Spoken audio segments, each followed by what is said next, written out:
Hello everyone, स्वागत है आपका हमारे यूट्यूब चैनल सासाराम मैथमेटिक्स में। और कल हम आप लोग को पढ़ाए थे।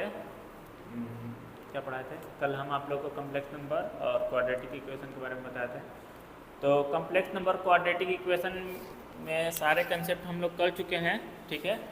और उसमें क्वेश्चन भी हमने आप लोग को बता दिया है, ठीक है। तो उसमें हमने क्वेश्चन भी कराया है कम्प्लेक्स नंबर और क्वाड्रेटिक इक्वेशन से रिलेटेड, और कुछ क्वेश्चन भी आप लोग को बताया था कि जो प्रीवियस ईयर का जो बुक है, जो पहले का बुक है, जो नई बुक आई है एनसीईआरटी के, और जो पहले वाली बुक है उसमें बहुत सारे क्वेश्चन है क्वाड्रेटिक इक्वेशन से रिलेटेड, और कम्प्लेक्स नंबर में आर्गन प्लेन और पोलर रिप्रेजेंटेशन से रिलेटेड क्वेश्चन है।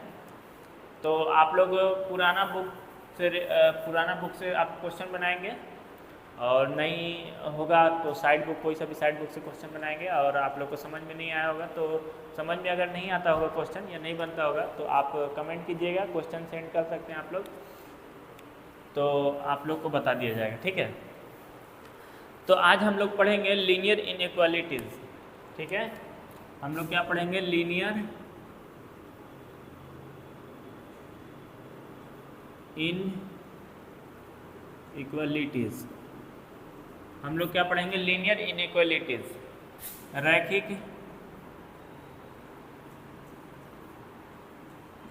असमीकाएं। हम लोग क्या पढ़ेंगे? रैखिक असमीकाएं पढ़ेंगे, ठीक है। आज हम लोग इस लेक्चर में रैखिक असमीकाएं पढ़ेंगे और इसके बारे में जानेंगे, देखेंगे। कुछ क्वेश्चन भी हो सकता है बनाया जाएगा। तो अगर आप लोग को हमारी वीडियो अच्छी लग रही है तो लाइक शेयर कीजिए और सब्सक्राइब भी कीजिए। तो एक बार सबसे पहले आप लोग शेयर कर दीजिए, वीडियो देख रहे हैं तो। चलिए हम लोग सबसे पहले जानेंगे कि रैखिक असमीकाएं क्या होता है, ठीक है। देखिए, हमने पहले पढ़ा है इक्वेशन जैसे ax plus B Y plus C, इसको हम लोग क्या बोलते थे? दो चर वाले रैखिक समीकरण, ठीक है। रैखिक समीकरण, पहले रैखिक किसको कहते हैं? किसी भी जो चर है, ठीक है, उस पर पावर अगर 1 रहेगा, घात 1 रहेगा, तो उसको हम लोग क्या बोलेंगे? रैखिक समीकरण। किसी भी इक्वेशन में अगर मैक्सिमम जो पावर 1 है उसको हम लोग बोलेंगे रैखिक समीकरण। अगर पावर 2 रहेगा तो उसको हम लोग बोलेंगे द्विघात समीकरण, ठीक है। अगर दो चर रहेंगे यहाँ पर x y, तो इसको हम लोग बोलेंगे दो चर वाले रैखिक समीकरण। अगर केवल एक ही चर रहेगा तो हम लोग एक चर वाला रैखिक समीकरण बोलेंगे। समीकरण के लिए कंडीशन ये है कि इसके बराबर में क्या होना चाहिए? यहाँ पर बराबर का साइन होना चाहिए, ठीक है। तो इसको हम लोग बोलेंगे समीकरण। समीकरण में क्या है कि ये इक्वल जो है, इक्वल का साइन होना चाहिए समीकरण के अंदर, तो उसको हम लोग बोलेंगे समीकरण। अगर यही जो है ax plus B Y plus C है, इस तरह के सिंबल में जुड़ जाए, या इस तरह के सिंबल में जुड़ जाए, या इस तरह के,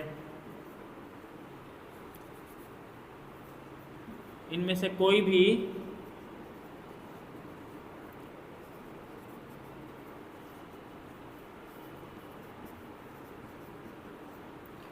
ये जो सिंबल है less than, greater than, less than equal to, greater than equal to, ये जो है अगर कोई जो है वेरिएबल या चर का इक्वेशन इस तरह से जुड़ जाए, इसको हम लोग बोलेंगे रैखिक असमीकाएं। इसको हम लोग क्या बोलेंगे? रैखिक असमीकाएं।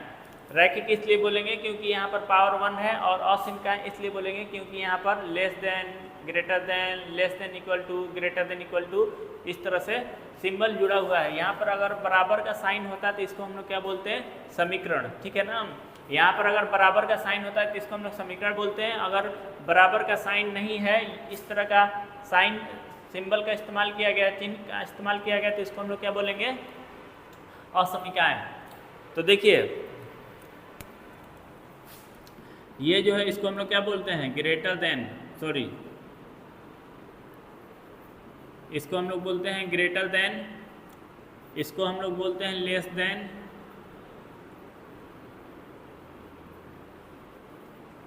इसको हम लोग बोलते हैं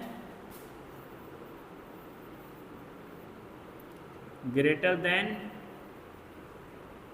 इक्वल टू, और इसको हम लोग बोलते हैं लेस देन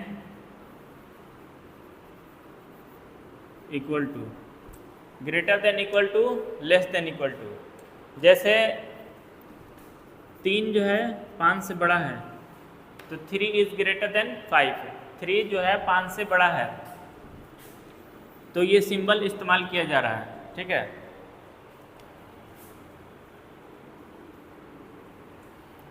ठीक है, ये जो है आपका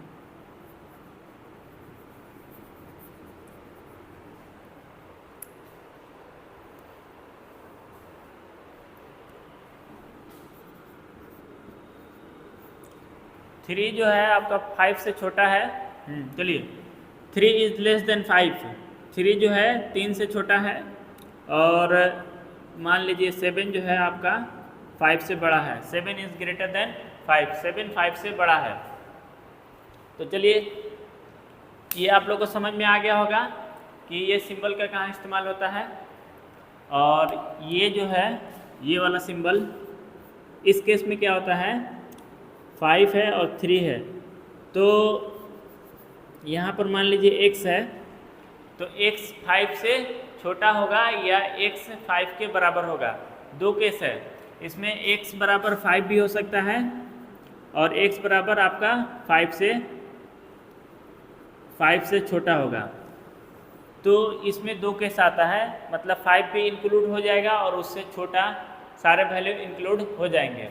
मतलब 5 इसमें शामिल हो जाएगा और 5 से छोटे जितने वैल्यू हैं वो सारे वैल्यू इसमें शामिल हो जाएंगे। तो ये है आपका less than equal to. Less than equal to हो गया। और नेक्स्ट कोई देख लीजिए ग्रेटर देन इक्वल टू वाला। इस तरह से मान लीजिए है, ये जो है इस केस में x बराबर 5 हो सकता है और x बराबर 5 से बड़ा वैल्यू हो सकता है, 6, 7, 8 और जहाँ तक जो कंडीशन दिया रहेगा वहाँ तक इसका वैल्यू हो जाएगा। ठीक है, तो आप लोग को समझ में आ गया होगा कि किसी भी इक्वेशन को हम लोग इक्वेशन क्यों बोलते हैं और किसी को इक्वेशन नहीं असीमिकाएँ बोला जाता है। क्यों? अगर कोई भी इक्वेशन दिया हुआ है उसमें इस तरह का सिंबल चिन्ह का इस्तेमाल किया गया है तो उसको हम लोग बोलेंगे रैखिक असमीकाएँ। और अगर इस तरह के सिंबल का नहीं इस्तेमाल करके ये इक्वल का सिंबल का इस्तेमाल किया गया है तो उसको हम लोग बोलेंगे रैखिक समीकरण। ठीक है, आप लोग को समझ में आया होगा। तो रैखिक असमीकाएँ के कुछ प्रॉपर्टी हैं वो हम लोग देखेंगे कि क्या क्या प्रॉपर्टीज़ हैं। तो अब हम लोग प्रॉपर्टी की तरफ बढ़ते हैं।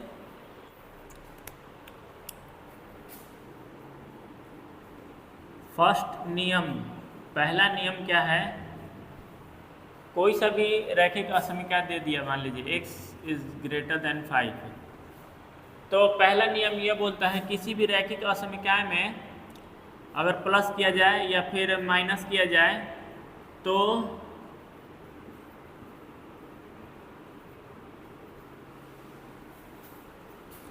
रैखिक असमीका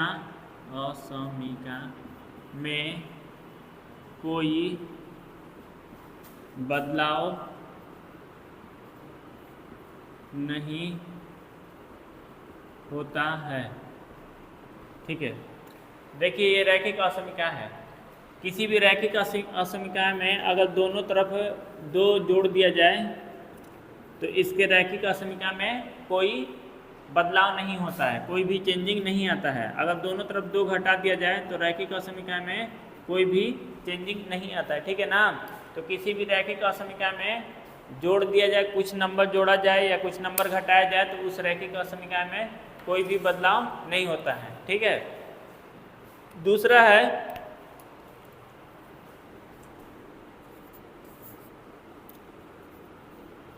किसी रैखिक असमीका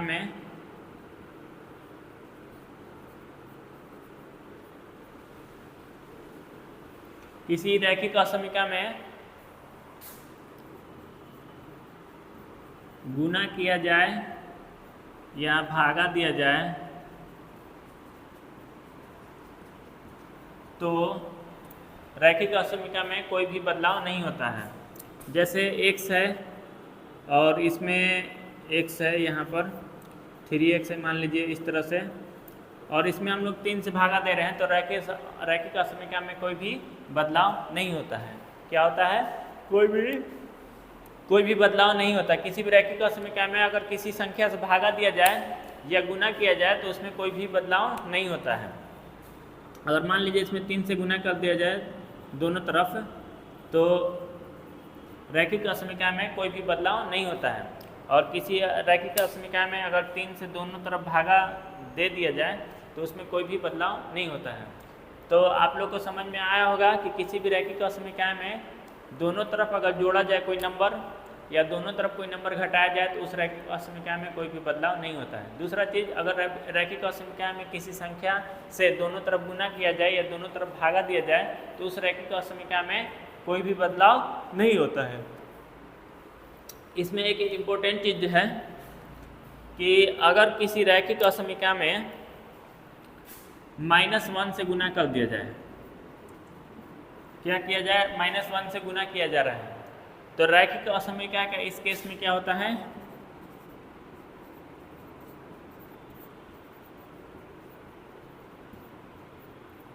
का चिन्ह बदल जाता है। रैखिक असमीकरण का क्या हो जाता है? चिन्ह बदल जाता है। जैसे x बराबर मान लीजिए यहाँ पर ग्रेटर देन -5 है, अगर इसमें हम लोग -1 से गुना कर दिए तो क्या होगा? -1 से गुना कर दिए तो -x हो जाएगा और यहाँ पर +5 हो जाएगा, और इस केस में क्या होगा? चिन्ह आपका बदल जाएगा, चिन्ह रिवर्स हो जाएगा। तो किसी भी रैखिक असमीकरण में -1 से गुना करने पर या -1 से भागा देने पर रैखिक असमीकरण के चिन्ह में बदलाव हो जाता है। तो इसमें जो कुछ भी गुना करेंगे, भागा करेंगे या जोड़ेंगे, घटाएंगे, गुना करेंगे, भागा करेंगे, ये दोनों तरफ होगा। ऐसा नहीं कि केवल एक तरफ होगा। जो भी हम काम करेंगे वो इस चिन्ह के इस साइड भी करेंगे, चिन्ह के इस साइड भी करेंगे। तो इस केस में रैखिक असमीकरण में कोई बदलाव नहीं होगा। बस एक इम्पोर्टेंट चीज़ ये जानना है कि किसी भी रैखिक समीकरण में अगर -1 से गुना कर रहे हैं, -1 से भागा दे रहे हैं, तो उस रैखिक समीकरण के चिन्ह में बदलाव हो जाता है, मतलब चिन्ह जो है वो रिवर्स हो जाता है, उल्टा हो जाता है। तो ये दो प्रॉपर्टीज़ हैं, आप लोग इसको ध्यान में रखिएगा, और ये स्पेशल केस का प्रॉपर्टीज़ है, तो इसको भी ध्यान में रखना है आपको। किसी भी रैखिक समीकरण में गुना करने पर या भागा, मतलब -1 से गुना करने पर या भागा देने पर रैखिक समीकरण के चिन्ह में बदलाव हो जाता है, इसको ध्यान में रखना है, ठीक है। चलिए पहला एक ठो हम क्वेश्चन लेते हैं। सबसे पहले दिया गया है, मान लीजिए 20x इज ग्रेटर देन 70, ठीक है। जहाँ पहला नंबर पे क्या है, x एक प्राकृत संख्या है, प्राकृत संख्या है। दूसरा नंबर है x एक पूर्ण संख्या है, पूर्णांक कर लीजिए, ठीक है। x एक प्राकृत संख्या है। जैसे इसमें क्या करेंगे, 20 है, यहाँ पर 20x दिया हुआ है, 70 दिया हुआ है, तो दोनों तरफ क्या करेंगे, 20 से भागा देने पर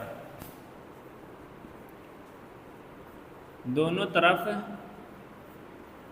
20 से भागा देने पर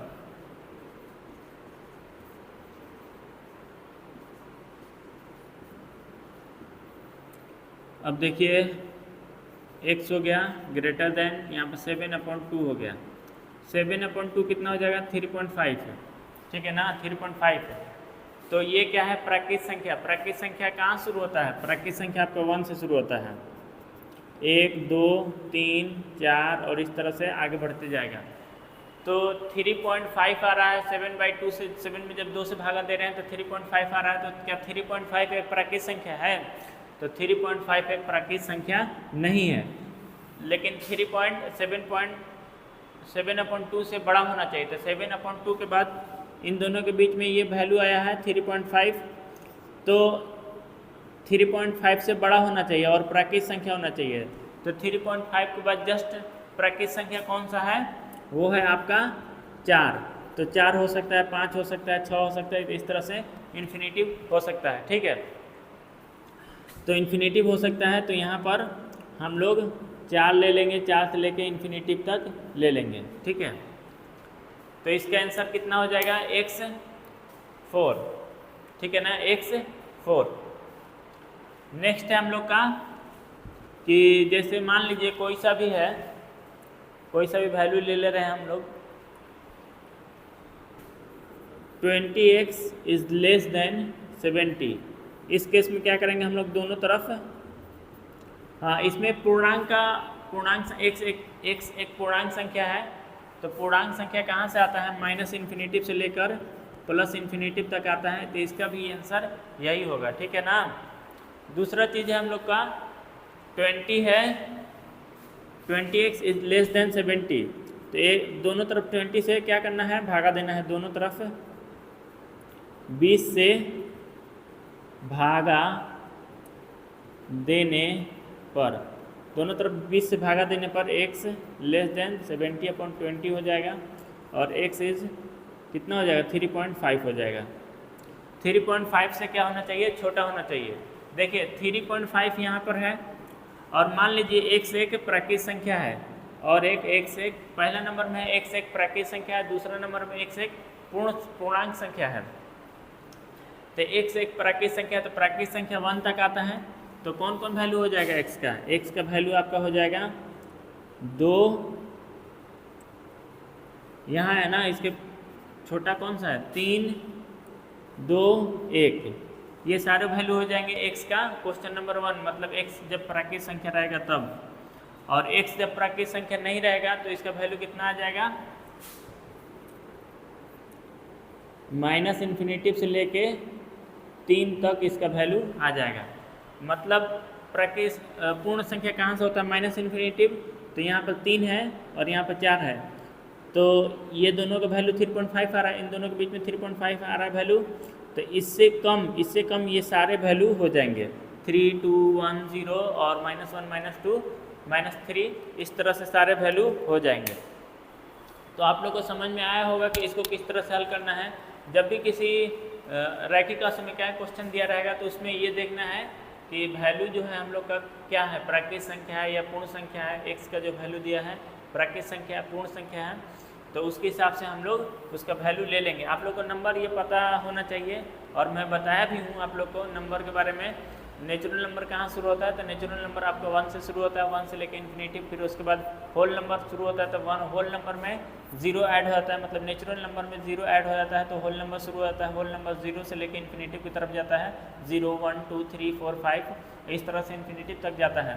नेक्स्ट है हम लोग का इंटीजर। इंटीजर कहाँ शुरू होता है, तो इंटीजर माइनस इन्फिनेटिव से लेकर प्लस इन्फिनेटिव तक जाता है, जिसमें -2, -3, -5, -6, मतलब माइनस इन्फिनेटिव से लेकर -5, -4, -3, -2, -1 और 0, फिर 1, 2, 3, 4, 5, इस तरह से इन्फिनेटिव तक चला जाता है। ये क्या है, इंटीजर, जिसको हम लोग बोलते हैं पूर्णांक संख्या। ठीक, नेक्स्ट है हम लोग का रैशनल नंबर। रैशनल नंबर हम लोग को कहाँ शुरू होता है, तो रैशनल नंबर में सारे इंटीजर आते हैं जो p/q के रूप में होता है, और q जो है नॉट इक्वल टू 0 होता है।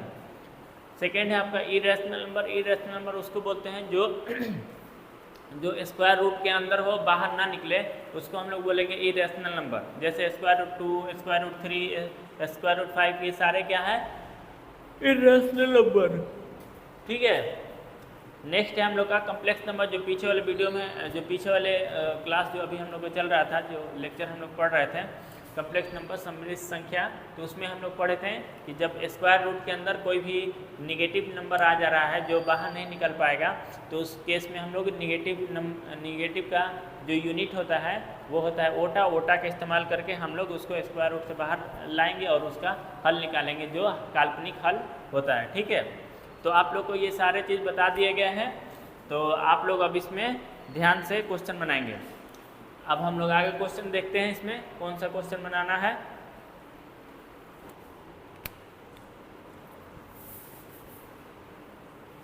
चलिए, क्वेश्चन देखने से पहले थोड़ा ब्रैकेट के बारे में जानेंगे हम लोग। ब्रैकेट के बारे में हम लोग जानेंगे। देखिए, ब्रैकेट 2 किस्म का होता है, एक होता है आपका ओपन ब्रैकेट और एक होता है आपका क्लोज ब्रैकेट। ब्रैकेट दो किस्म का होता है, एक होता है ओपन ब्रैकेट और एक होता है आपका कौन सा, क्लोज्ड ब्रैकेट होता है।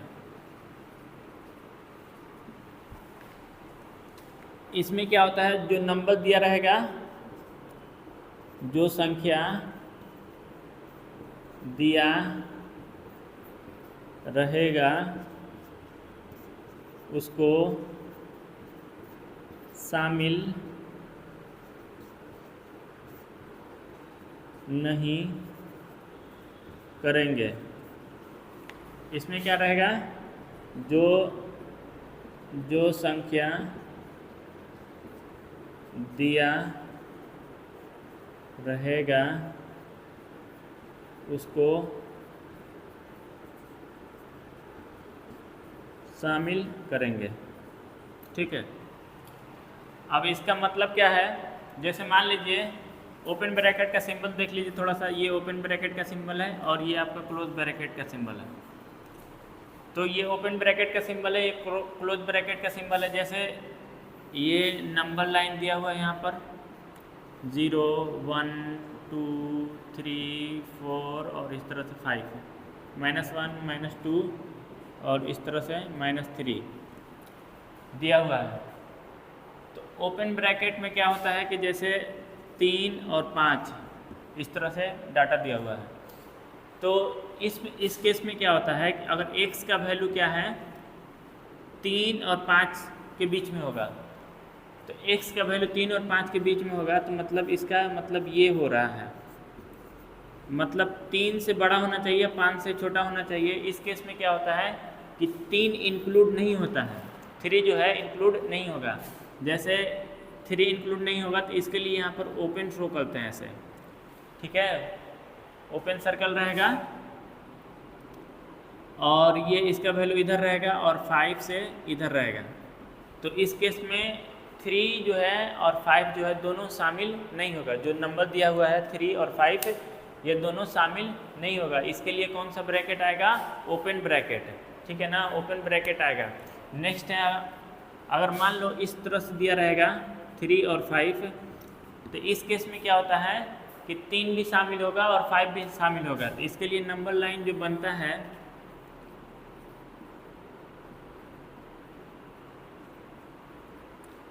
इसके लिए नंबर लाइन में जो इस तरह से डार्क कर दिया जाता है और इसका वैल्यू इधर से लेकर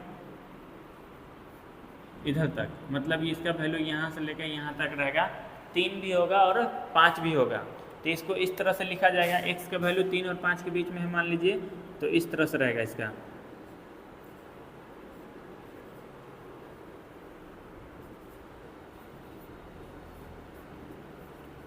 देखिए 3 से बड़ा 5 से छोटा, जिसमें 3 भी शामिल है और 5 भी शामिल है।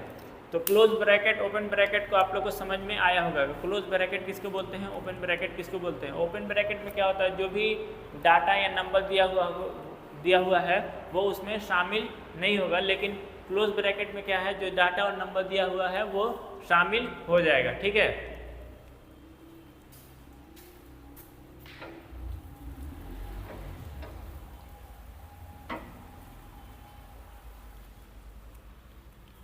ठीक है। तो आप लोगों को समझ में आया होगा कि ओपन ब्रैकेट किसको बोलते हैं, क्लोज ब्रैकेट किसको बोलते हैं। क्लोज ब्रैकेट में क्या होता है कि जो डाटा नंबर दिया हुआ वो उसमें शामिल हो जाएगा, और ओपन ब्रैकेट में क्या होता है कि जो डाटा और नंबर दिया हुआ वो उसमें शामिल नहीं होगा।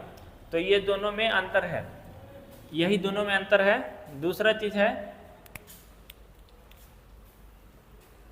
एक काम करते हैं, लाइट आएगा फिर तब शुरू करेंगे हम लोग।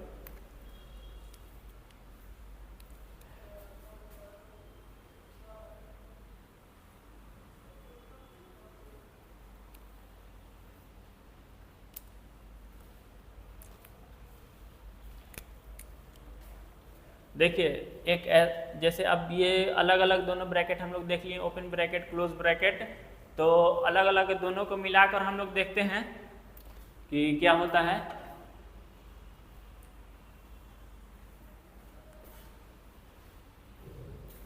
देखिए जैसे एक ओपन हो सकता है, एक क्लोज हो सकता है, ऐसे भी हो सकता है और ऐसे भी हो सकता है।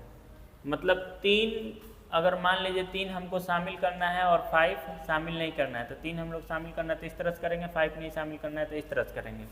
समझ में आया आप लोग को? तो इस तरह से इसका होता है। तो इसको हम लोग कैसे लिखेंगे?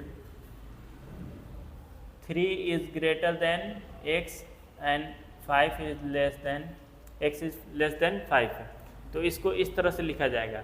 अगर मान लीजिए ये वाला है तो इसको हम लोग कैसे लिखेंगे? 3 है और यहाँ पर 5 है, तो वही चीज़ हो गया। इसको ऐसे कर दीजिए, ठीक है। 3 है और 5 है, तो इस केस में हम लोग क्या करेंगे कि 3 को हम लोग लेस देन कर देंगे, सॉरी 3 से ग्रेटर देन x हो जाएगा, और 5 से लेस देन जब होगा तो यहाँ पर इक्वल टू और लेस देन होगा, ठीक है। यहाँ पर इक्वल टू लेस देन होगा। तो आप लोग को समझ में आया होगा कि इसको कैसे लिखेंगे, इस तरह से इसको सबको कैसे कैसे लिखेंगे, ये सारा बता दिया गया आप लोग को। तो ओपन ब्रैकेट क्लोज ब्रैकेट में आपको समझ में आया होगा कि ओपन ब्रैकेट में क्या होता है कि जो नंबर दिया है उसको, जो यहाँ पर नंबर लिखा रहेगा वो शामिल नहीं होगा, जो यहाँ पर नंबर लिखा रहेगा वो शामिल नहीं होगा। लेकिन क्लोज ब्रैकेट में क्या होता है, जो नंबर दिया रहेगा यहाँ वो दोनों शामिल हो जाएगा। और क्लोज ओपन ब्रैकेट में क्या होता है कि जैसे क्लोज ओपन ब्रैकेट एक तरफ क्लोज है दूसरे तरफ ओपन है, तो ये जिधर क्लोज रहेगा उधर वाला नंबर शामिल हो जाएगा, जिधर क्लोज नहीं रहेगा वो शामिल नहीं होगा। और ओपन क्लोज में देख लीजिए, यहाँ पर ये ओपन है तो ये 3 शामिल नहीं होगा और 5 जो है हम लोग का शामिल हो जाएगा। तो इस तरह से क्लोज ब्रैकेट और ओपन ब्रैकेट आप लोग को देखना है। तो इसमें हम लोग क्लोज ब्रैकेट ओपन ब्रैकेट का इस्तेमाल करेंगे, ठीक है। तो चलिए एक तो सादा सवाल लेते हैं। 4x + 3 6x + 7।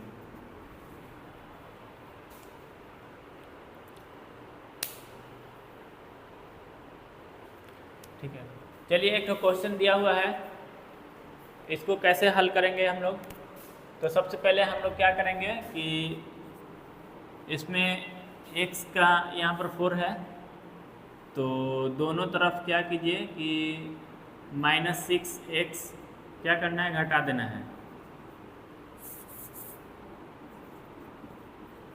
दोनों तरफ -6x घटाने पर 4x + 3 - 6x less than 6x 7 - 6x। तो यहाँ पर क्या हो गया, -2x और +3 हो जाएगा और इधर 7 हो जाएगा। आप क्या करेंगे, दोनों तरफ -3 यहाँ पर दोनों तरफ -6 जोड़ने में लिख दीजिए, जोड़ने पर -3 जोड़ने पर तो -2x + 3 -3 और इस तरह से 7 -3, तो -2x = हो जाएगा यहाँ पर 4। अब क्या करेंगे हम लोग, -1 से गुना करने पर, दोनों तरफ -1 से गुना करने पर, दोनों तरफ -1 से गुना करने पर,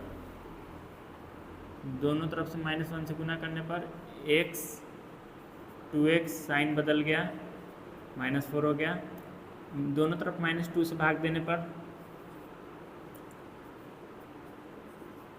-2 हो जाएगा। तो x का वैल्यू क्या हो रहा है, तो x का वैल्यू -2 से बड़ा होना चाहिए। तो x का वैल्यू क्या हो रहा है, -2 से बड़ा होना चाहिए। x का वैल्यू -2 से बड़ा होना चाहिए। तो यहाँ पर आपका कितना वैल्यू हो जाएगा, -2 फिर उसके बाद -1 0 और इस तरह से 1 2। तो x का वैल्यू क्या हो जाएगा आपका, यहाँ पर ओपन ब्रैकेट लगा देंगे -2 और ये इन्फिनिटी तब जाएगा। तो -2 से बड़ा होना चाहिए और प्लस इन्फिनिटी की तरफ जाएगा। तो -2 से बड़ा जब हम लोग इधर की तरफ जाएंगे तो -2 से प्लस इन्फिनिटी की तरफ जा रहा है। तो इस केस में x का वैल्यू क्या हो जाएगा, -2 से इन्फिनिटी, जो कि ओपन ब्रैकेट से जुड़ा हुआ है। तो यहाँ पर -2 ओपन ब्रैकेट है, माइनस और इन्फिनिटिव के बगल में यहाँ पर ओपन ब्रैकेट क्यों लिया गया है, इन्फिनिटिव के बगल में ओपन ब्रैकेट इसलिए लिया गया है क्योंकि हम लोग को पता नहीं है कि कहाँ इन्फिनिटिव है, तो इसलिए यहाँ पर क्लोज ब्रैकेट नहीं लिया गया है, ओपन ब्रैकेट लिया गया है। ठीक है, तो आप लोग को समझ में आया होगा। अब नेक्स्ट वीडियो में हम लोग मिलेंगे। लाइट सही नहीं रह रहा है, इसीलिए हम लोग नेक्स्ट वीडियो में मिलेंगे। ठीक है, तब तक आप लोग इसको ध्यान दीजिए, पढ़िए।